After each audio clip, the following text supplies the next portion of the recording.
Imaginons, les bons génies des ressources humaines et de la pédagogie se rencontrent. Quel vœu pourrait-on leur demander? Quel vœu pourrait-on faire? Moi j'en ai un. Ce serait que, un petit peu partout dans l'enseignement, soit finalement présentée une vision réconciliée, une vision intégrative des hard et des soft skills, des connaissances scientifiques, des connaissances académiques et de toute la dimension humaine. Voilà, il n'y a pas d'un côté des sciences dures et de l'autre côté des sciences qui seraient molles. Voilà, il y a une vision globale, tout est utile, nous marchons sur deux jambes et nous avons besoin des deux.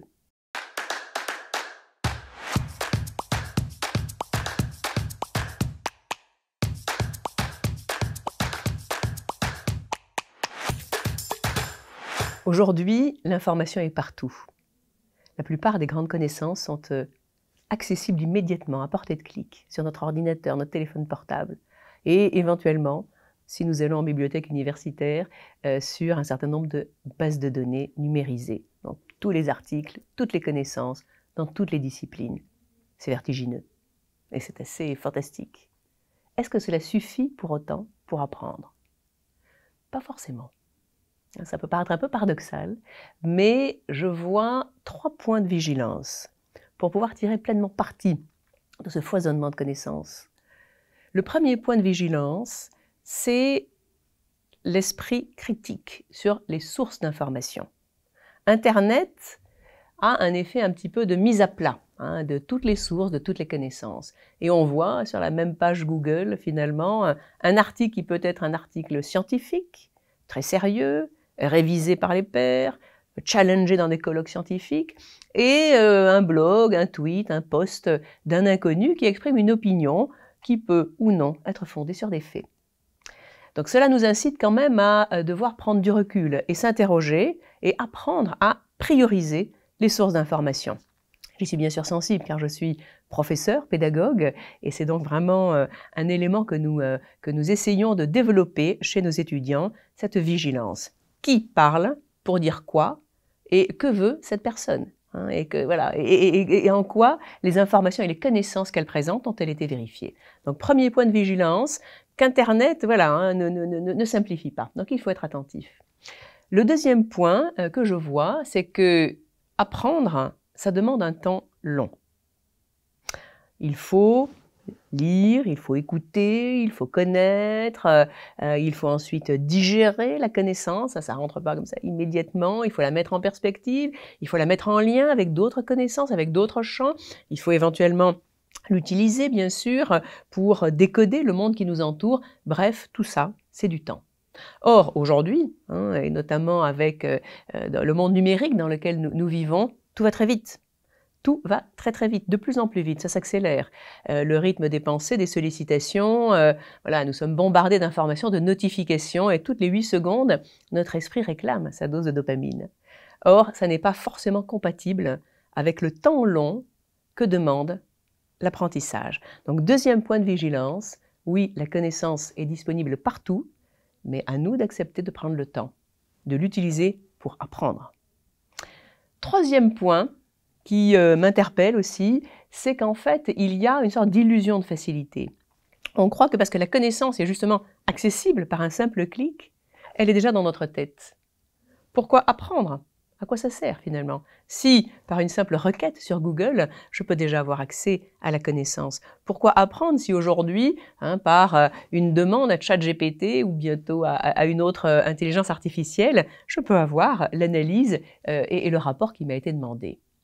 Voilà, ça c'est un piège, parce que ce n'est pas parce que l'information est accessible que dans mon cerveau, elle a été digérée, ingérée, et qu'elle produit aujourd'hui de la connaissance.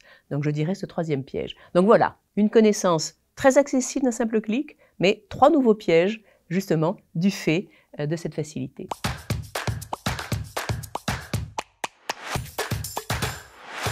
C'est vrai que Léonard de Vinci est un modèle extrêmement inspirant pour nous tous. Et tous les écrits qui sont parus récemment, donc à l'occasion du 500e anniversaire, nous l'ont rappelé. Dans tout ce qu'il a produit, dans toute la façon dont il a appréhendé le monde, moi j'ai retenu 4 points qui me paraissent absolument déterminants, à la fois pour les étudiants et aussi pour nous. les adultes et les professionnels, en activité. Le premier point, c'est ce que l'on appelle la multidisciplinarité, c'est-à-dire le fait de s'intéresser à différentes approches, à différentes disciplines. C'était vraiment une des marques de fabrique de Léonard de Vinci. Il aimait les maths, les arts, l'astronomie, l'hydraulique, et il s'est intéressé à énormément d'approches artistiques et scientifiques. Ça permet, c'est le terreau favorable pour une grande ouverture d'esprit. On parle souvent aujourd'hui dans le monde du travail de dire il faut sortir des silos. Sortir des silos, ça veut déjà dire s'intéresser à ce que fait l'autre, s'intéresser à des personnes qui parlent un langage qui n'est pas le nôtre, qui voient le monde avec un cadre de référence qui n'est pas le nôtre. Donc effectivement, s'intéresser à d'autres techniques, d'autres approches. Ça, c'est le premier point. Le second, c'est qu'il ne suffit pas peut-être de faire cohabiter son intérêt pour l'astronomie, la physique, les sciences du vivant, la musique, mais de voir peut-être comment on peut finalement créer du lien, créer des connaissances nouvelles, créer des approches nouvelles en les entremêlant. Et là, ce serait plutôt l'approche de l'interdisciplinarité. C'est ce que faisait effectivement Léonard de Vinci. Il regardait par exemple, il étudiait les mouvements d'une chevelure, il essayait de comprendre quels étaient les mouvements de l'eau. Donc il passait son temps beaucoup à comparer, à mettre en relief, à mettre en perspective pour mieux comprendre le monde. Donc l'interdisciplinarité, c'est encore un pas au-dessus. C'est vraiment de travailler étroitement en associant nos compétences. Il y a sa formidable curiosité. Tout l'intéresse. Voilà. Il est vraiment comme un enfant face au monde. Il est passionné, il a envie de tout savoir. Ça, c'est merveilleux. C'est la source de sa grande créativité. Voilà, que nous puissions, nous aussi, garder cette curiosité, cette ouverture d'esprit, ne jamais être blasé, toujours avoir envie d'apprendre, envie de découvrir. Et le quatrième point que l'on peut retenir de lui, c'est la capacité, en fait, à se remettre en cause. La capacité à questionner, en fait, toutes les certitudes, tous les savoirs, même les nôtres. Voilà, ne jamais rester assis sur ces certitudes, mais se dire peut-être qu'on a peut-être raison, on a peut-être tort. Il l'a fait, lui aussi. Il avait fondé sa grande théorie du microcosme et du macrocosme. Il a travaillé pendant 20 ans là-dessus. Et quand il s'est rendu compte que ça ne fonctionnait pas, il a accepté d'y renoncer. Voilà, je pense que nous aussi, pour apprendre, on peut être dans ce rapport permanent à la remise en cause, au changement, à l'ouverture, et ce qui nous rend disponibles justement pour apprendre de nouvelles choses.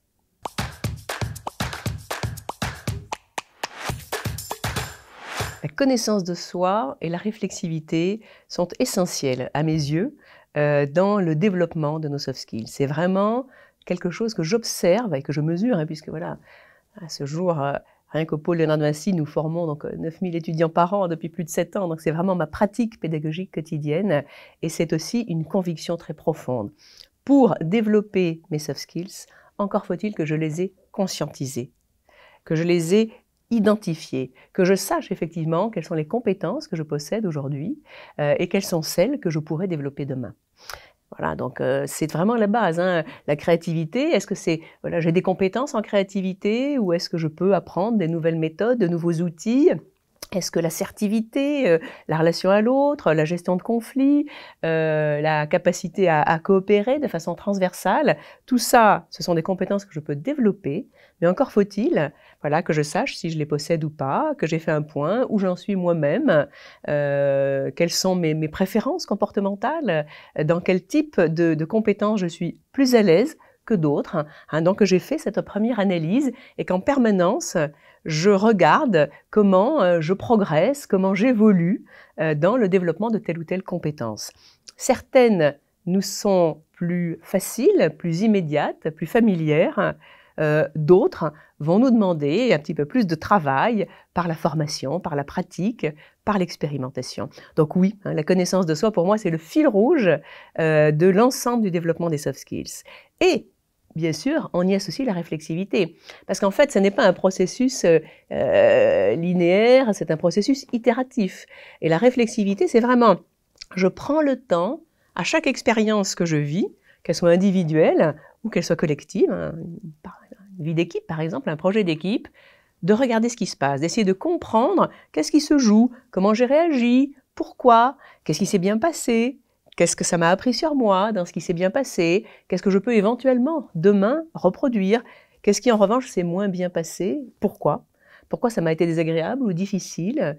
Et qu'est-ce que je peux là aussi retirer de ce que j'ai vécu? Peut-être parce qu'il y a des compétences que je dois développer, des attitudes différentes, des comportements différents à développer. Donc, connaissance de soi et réflexivité, c'est vraiment un duo, un binôme, hein. C'est que j'apprends à réfléchir sur moi et je fais feu de tout bois, je saisis toute expérience de vie pour apprendre sur moi, pour faire un travail de relecture.